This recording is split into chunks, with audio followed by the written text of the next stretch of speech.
Olá pessoal, para essa semana eu vou passar para vocês mais algumas regrinhas da natação. Então coisas que a gente às vezes fica na dúvida no nosso dia a dia, às vezes lá na borda da piscina, até mesmo lá na hora da competição. Então eu vou passar algumas informações que podem ser importantes para alguns de vocês, tá bom? Aí falando um pouquinho sobre a saída de bloco. Às vezes vocês já devem ter visto em alguma competição alguns atletas que usam toalha na hora da saída de bloco.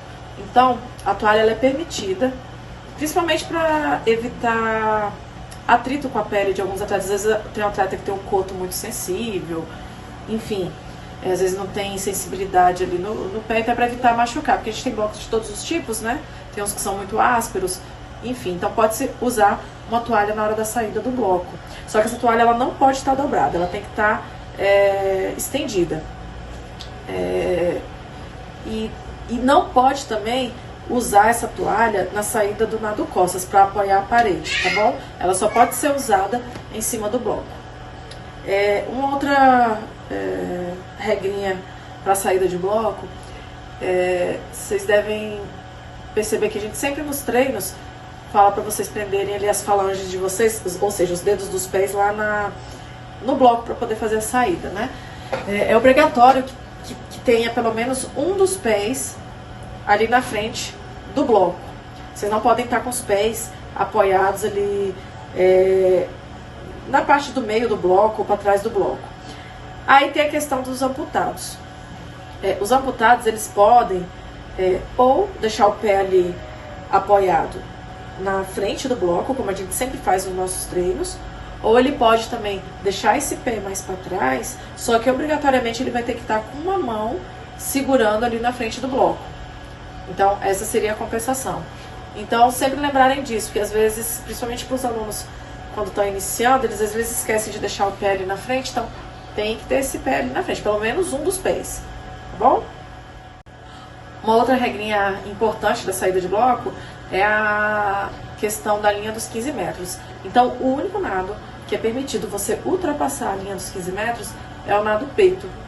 Todos os outros nados você tem até 15 metros para romper a superfície da água com a cabeça. Se isso não acontecer, aí você vai ser desclassificado.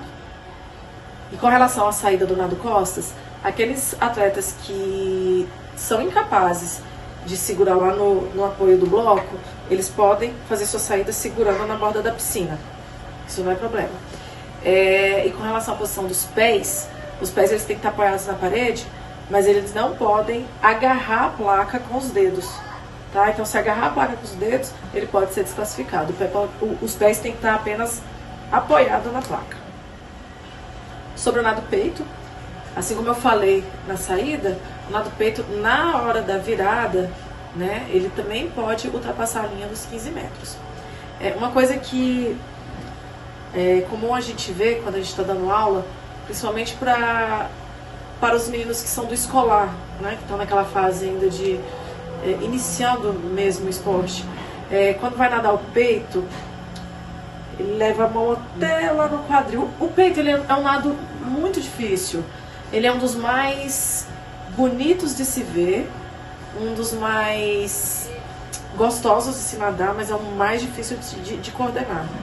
Então, esse negócio de puxar a água e a mão ultrapassar a linha do quadril, ela não pode acontecer. Se isso acontecer, ele também vai dar desclassificação. Uma outra coisa que vocês, eu acredito que a maioria de vocês, né, já deve ter ouvido a gente falar bastante, é a questão de virar o pé, a eversão do pé.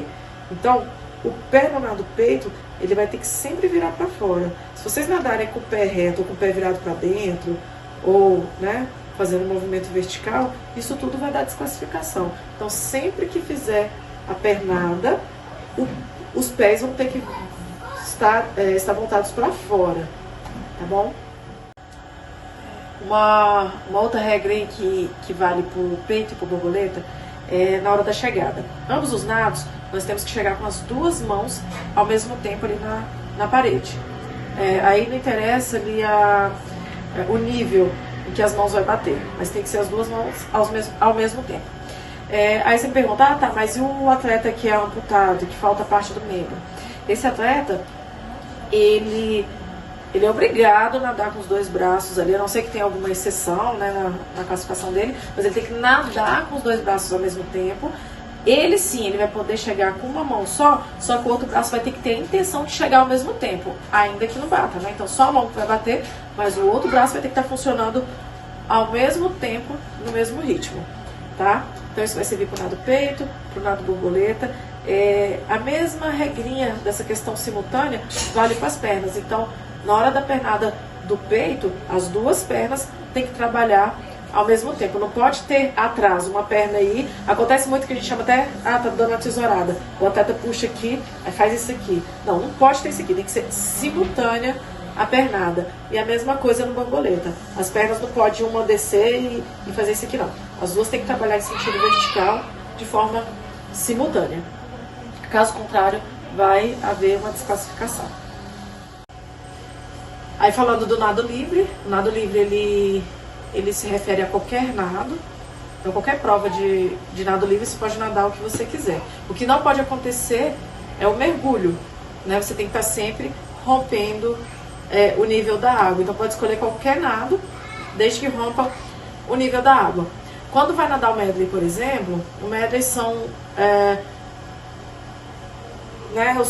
são 4 estilos, né? Então você vai nadar ali, você vai nadar borboleta, costas, peito, e o livre é qualquer um desses que não tenha sido nadado. Pode nadar até cachorrinho se for o caso. O que não pode é repetir o nado que já foi nadado anteriormente. Uma coisa que pode acontecer também durante o nado livre, o atleta, se ele pode parar o nado por algum motivo ali, pode colocar os pés no chão, pode se apoiar na raia. O que não pode acontecer é, no momento que ele retornar ao nado, ele impulsionar no fundo da piscina. Isso acaba sendo um pouco difícil de acontecer, né? Porque é difícil você retomar o nado sem se impulsionar. Mas se o atleta conseguir fazer isso, ele não é desclassificado. Se ele impulsionar, ele vai ser desclassificado. A mesma coisa com relação à raia. Então, pode acontecer do atleta se agarrar ali na raia por algum motivo? Pode, mas na hora dele retomar o nado, ele tem que simplesmente soltar a raia e reiniciar o nado. Ele não pode pegar impulso na raia. Se isso acontecer, isso vai gerar uma desclassificação.